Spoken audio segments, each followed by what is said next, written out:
On te dit que louer, c'est mieux que acheter.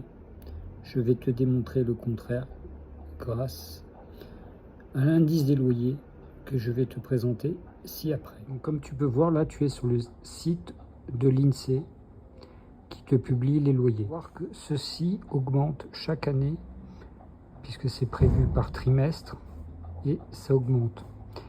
Ça, c'est pour le régime général. Le tableau que tu vois là, c'est pour le régime de l'outre-mer, donc avec des augmentations, bien sûr. Et ça, c'est l'indice des loyers pour la Corse. Il ne faut pas oublier que cet indice existe depuis 1990 et que chaque année, les loyers augmentent, même chaque trimestre. Ainsi, si tu loues ton loyer à la fin du bail, il peut être réaugmenté par ton propriétaire selon le pourcentage que je t'ai indiqué. Ainsi, si tu loues, tu es perdant sur le long terme. Et en étant propriétaire, au moins, tu as une part fixe. C'est-à-dire que si tu payes 500 € de crédit immobilier, tu paieras pendant 5 ans, 10 ans, 15 ans, 20 ans, 500 €.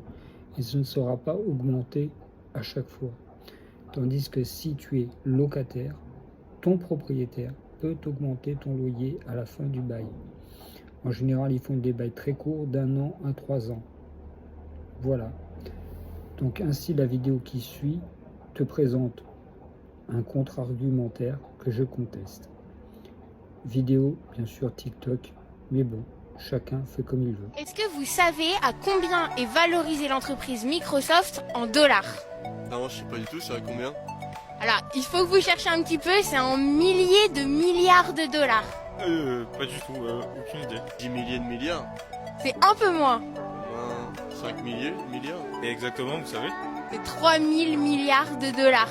Microsoft, 3000 milliards de dollars. C'est énorme. Ouais, c'est énorme. Est-ce que vous connaissez le journal Investir? Je connais pas du tout, c'est quoi? Non, pas du tout. Ben, je vous l'offre. C'est la référence pour le conseil en investissement et en bourse. Et si vous voulez plus d'actu, il faut nous suivre sur les réseaux.